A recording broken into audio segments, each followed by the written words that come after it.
하나님의 말씀은 민수기 9장 1절에서 14절의 말씀입니다. 애굽 땅에서 나온 다음에 정월에 여호와께서 시내 광야에서 모세에게 일러 가라사대 이스라엘 자손으로 유월절을 그 정기에 지키게 하라. 그 정기 곧 이달 14일 해질 때 너는 그것을 지키되 그 모든 율례와 그 모든 규례대로 지킬지니라. 모세가 이스라엘 자손에게 명하여 유월절을 지키라 하매 그들이 정월 14일 해질 때 시내 광야에서 유월절을 지켰을 때 이스라엘 자손이 여호와께서 모세에게 명하신 것을 다 조차 행하였더라.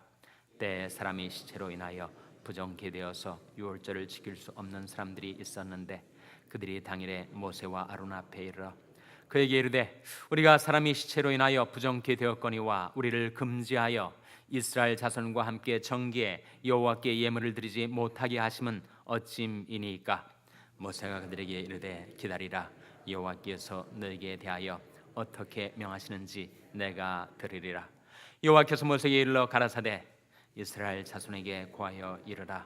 너희나 너희 후손 중에 시체로 인하여 부정케 되든지 먼 여행 중에 있든지 할지라도 다 여호와 앞에 마땅히 유월절을 지키되 2월 14일 해질 때 그것을 지켜서 어린 양의 무교병과 쓴 나물을 아울러 먹을 것이요 아침까지 그것을 조금도 남겨두지 말며 그 뼈를 하나도 꺾지 말아서 유월절 모든 율례대로 지킬 것이니라. 그러나 사람이 정결도 하고 여행 중에도 잊지 아니하면서 유월절을 지키지 아니하는 자는 그 백성 중에서 끊쳐지리니 이런 사람은 그 정기에 여호와께 예물을 드리지 아니하였은즉 그 죄를 당할지며 만일 타국인이 너희 중에 우가하여 여호와 앞에 유월절을 지키고자 하면 유월절 율례대로 그 규례를 따라서 행할지니 우구한 자에나 본토인에나 그 율례는 동일할 것이니라. 아멘. 할렐루야. 서로에게 평강의 복을 기원하는 마음으로 샬롬 인사 나누시기 바랍니다. 샬롬. 샬롬. 오늘도 금요 새벽 기도에 잘 나오셨습니다. 금요 모임이 저녁 시간에 열리게 됩니다.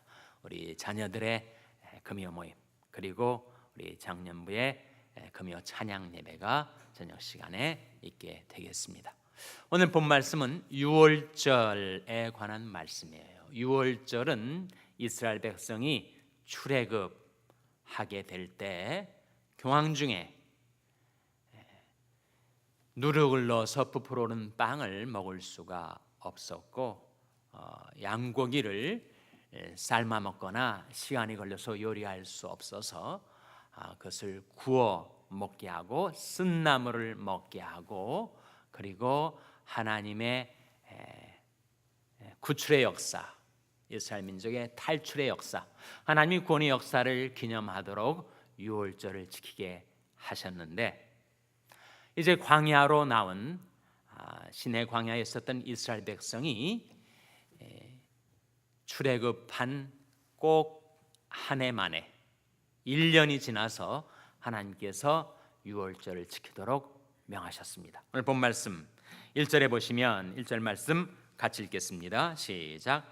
애굽 땅에서 나온 다음에 정월에 여호와께서 시내 광야에서 모세에게 일러 가라사대 애굽 땅에서 나온 다음의 정월 유월절은 1월 14일 날 지키는 것이었기 때문에 정확히 1년 만에 하나님이 구원의 역사를 기념하도록 유월절을 지키게 하셨습니다. 3절에 그 정기 곧 이달 14일 해질 때 1월 14일 해질 때 유월절의 모든 규례대로 유월절을 지키도록 하셨습니다. 그런데 문제가 생겼는데 그것은 바로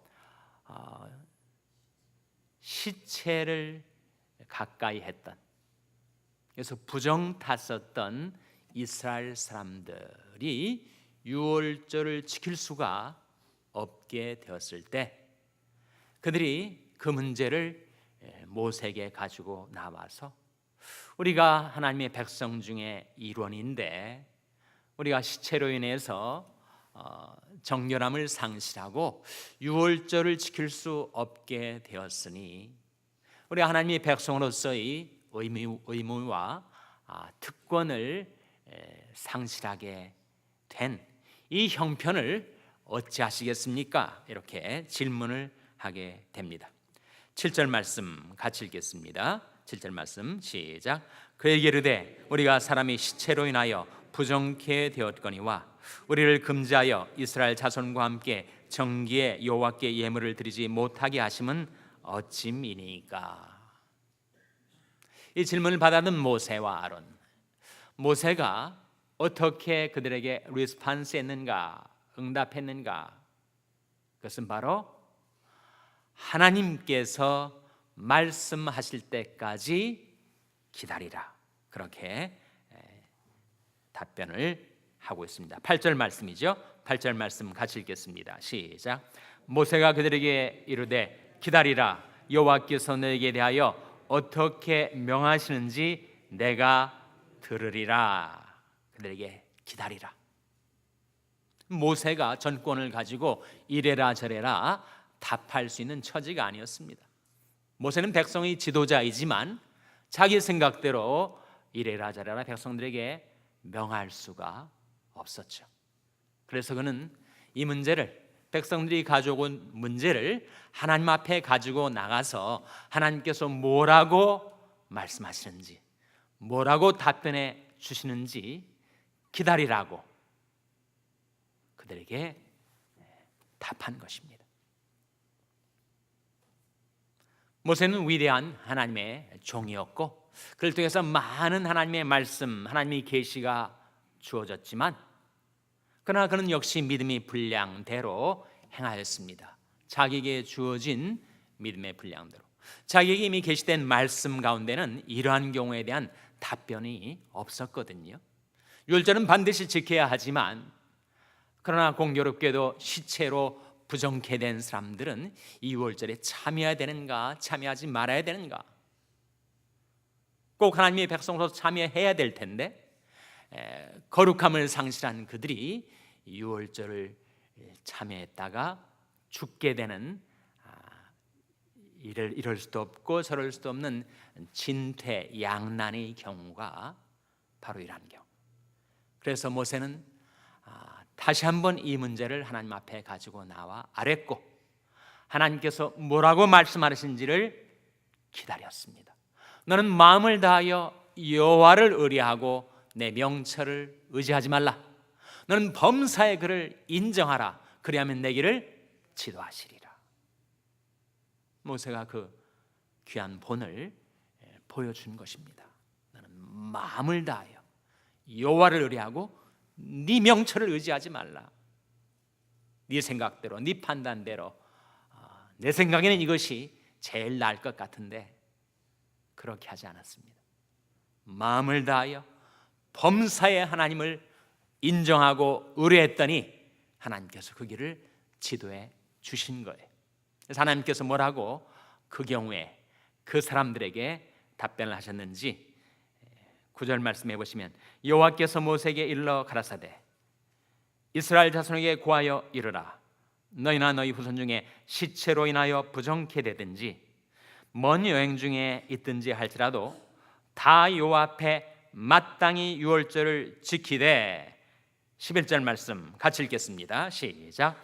2월 14일 해질 때 그것을 지켜서 어린 양의 무교병과 쓴 나물을 아울러 먹을 것이요. 하나님의 답변, 하나님의 해결책.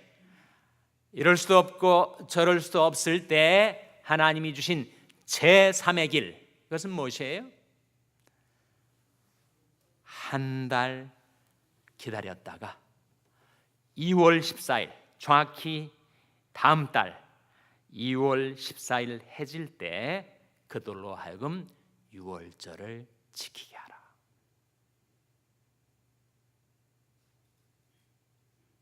그들의 입장에서 보면 반드시 정월 14일에 유월절을 지켜야 할 텐데 그들이 시체로 인해서 지킬 수가 없으니 이럴 수도 없고 저럴 수도 없을 때 하나님께서 열어보여 주신 제3의 길이 무엇인가? 다음 달 2월 14일에 그들로 하여금 유월절을 지키게 하라. 그래서 그들이 문제가 해결이 된 것이었습니다.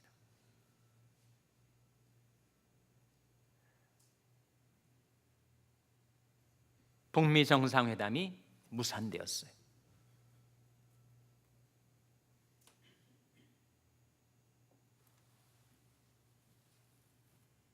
북한이 지금까지 해왔던 방식대로 벼랑 끝 전술을 써가지고 핵 위협을 해대는 것에 트럼프 대통령과 미국의 지도자들이 더 이상은 이런 벼랑 끝 전술을 우리가 받아들일 수 없다, 캔슬을 해버렸어요. 그랬더니 충격을 받은 북한 지도부가 다시 또 굽히면서 우리는 언제든지 다시 만날 용의가 있다, 이렇게 지금 나오고 있습니다. 한국은 그 양 사이에 끼어가지고 중재자 역할을 한다 하면서 그야말로 큰 낭패를 당하고 말았습니다. 청와대 안보실장이라는 사람이 미국에 오면서 99.9% 확신한다. 저는 그 보도를 들으면서 아니 어떻게 사람이 99.9%를 확신할 수가 있는가? 북한 체제가 있는데 그 악한 체제가 있고 예측 불허의 트럼프 대통령이 있는데 쌍방에 불확실성이 있는 상태에서 어떻게 중재자가 함부로 100% 장담을 할 수 있는가? 이것은 백성들에게 그야말로 피상적인 낙관적인 환상을 불러일으키는 발언이 아닌가? 앞으로 북미 정상회담이 정말 다시 열릴 수 있는 기회가 주어질지 어떨지는 아무도 모릅니다. 아마 트럼프 대통령도 모를 것 같아요. 문재인 대통령도 모르고 김정은도 모르고. 우리가 이것을 위해서 기도하고 지켜보면서 왜 나라의 지도자들이 하나님께 기도하지 않는가? 하나님께 믿음과 소망을 두지 않는가? 왜 자신들이 장본인이 되어서 모든 것을 자기 뜻대로 처리할 수 있다고 장담하는가? 어떻게 장담할 수가 있어요? 문재인 대통령도 가톨릭 신자로 종교는 가톨릭이지만 정말 역사의 주관자이신 하나님을 두려워하고 신뢰하고 의지하는가? 안타까운 마음이 듭니다. 김정은은 말할 것도 없고 트럼프 대통령도 여전히 예측불허. 그런 상태에서 그 위에 우리 한국 국민들은 완전히 평화가 온 것처럼 이제는 북한과 교류하고 통일이 오고 이제는 핵 전쟁의 모든 위협은 떠나가 버린 것처럼 그렇게 안주하고 있었단 말이죠. 저는 데살로니가전서 5장 3절 말씀이 생각이 났습니다. 저희가 평안하다, 안전하다 말할 그때 잉태된 여자에게 해산 고통이 이름과 같이 멸망이 호련히 그들에게 이르리니 결단코 피하지 못하리라. 안전하다, 평안하다. 어디에 안전이 있고 어디에 평안이 있는가? 그 3개국의 지도자들에게 우리의 평안과 안전이 있는가? 우리의 평안과 안전은 오직 하나님께 있는 것이죠. 하나님께서 일어나 역사하시고 주관하실 때까지 우리는 하나님 앞에 부복해서 하나님을 기다려야 합니다. 이사야 30장 18절 말씀에 여호와께서 기다리시나니 이는 내게 은혜를 베풀려 하시며 일어나시니니 이는 너희를 긍휼히 여기려 하심이라. 대저 여호와는 공의 하나님이심이라. 무릇 그를 기다리는 자는 복이 있도다. 나라의 지도자들이 하나님을 기다리지 않습니다. 자기들이 역사를 마음대로 주무를 수 있는 것처럼 생각을 합니다. 그러니 이런 낭패가 일어나고 이런 환난의 그림자가 드리워지게 되는 것이죠. 저는 정말 나라의 대통령이나 백성들이 하나님께로 회개하고 돌아와서 민족의 죄를 자복하고 하나님의 은혜와 긍휼을 구해야 될 텐데 그런 모습은 보이지 않고 있으니 정말 미래가 암담합니다. 북한 김정은과 그 악한 체제, 70년 동안 악하게 굳어버린 그 체제, 마치 문재인 대통령과 김정은에게 나라의 모든 소망과 장래가 있는 것처럼 그렇게 기대했던 백성들이 꿈이 얼마나 깨져버렸는지, 우리 모든 믿음과 소망은 살아계신 하나님께 있습니다. 너는 여호와를 영원히 의뢰하라. 주 여호와는 영원한 반석이시미로다. 만세 반석 열린 곳에 내가 숨어 있으니. 우리는 역사의 주관자이시고 국가의 흥망성쇠, 개인의 생사화복, 그 모든 것을 주관하시는 살아계신 하나님께 믿음과 소망을 두고 하나님만이 가져다 줄 수 있는 진정한 평화, 그 평화를 받아들일 수 있는, 그 선물을 받아들일 수 있는 나라와 민족이 될 수 있도록 우리가 회개하고 기도하게 해 주시옵소서. 백성들이 지도자나 우리들이나 정말 이제는 하나님께 부복해서 나라와 민족의 진정한 안전과 평화를 위하여 기도할 때 하나님께서 우리를 불쌍히 여기셔서 우리 민족을 지켜주시고 구원해 주시고 새롭게 해 주시기를 주님의 이름으로 축원합니다. 기도하시겠습니다. 오늘 말씀 기억하며 하나님, 저희들도 하나님의 뜻을 들을 때까지 기다리며 행하게 하여 주시옵소서. 기도하시기 바랍니다. 우리 자녀들 위해서 기도할 때 하나님, 저희 자녀들이 그 믿음과 소망을 살아계신 하나님께 두고 하나님의 인도하심을 따라 살 수 있도록 하나님을 기다리는 자녀들 되게 해달라고 기도하시기 바랍니다. 병성 연약한 지체들을 위해서 기도해 주시기를 바랍니다. 주님께서 긍휼히 여기사 권능의 손으로 치료해 주시고 회복시켜 달라고 기도해 주시기 바랍니다. 우리 샬롬교를 위해서 기도할 때 하나님, 저희 샬롬교회가 하나님을 기다리는 교회, 하나님의 뜻이 나타날 때까지 그것을 기다리고 하나님의 말씀을 듣는 교회가 되게 해달라고 기도해 주시기 바랍니다. 여러분의 생업을 위해서 기도하시고 북한 어린이 선교를 하는 한슈나이더 재단을 위해서 기도해 주시기를 바랍니다. 교육관의 모든 인스펙션이 하나님의 도우심으로 잘 통과될 수 있도록 기도해 주시기 바랍니다. 여러분의 생업을 위해서 기도하시고 나라와 민족을 위해서 기도하시고 그 하나님, 저희들을 성령으로 충만케 하여 주시옵소서. 이런 제목들로 우리 합심해서 기도하겠습니다.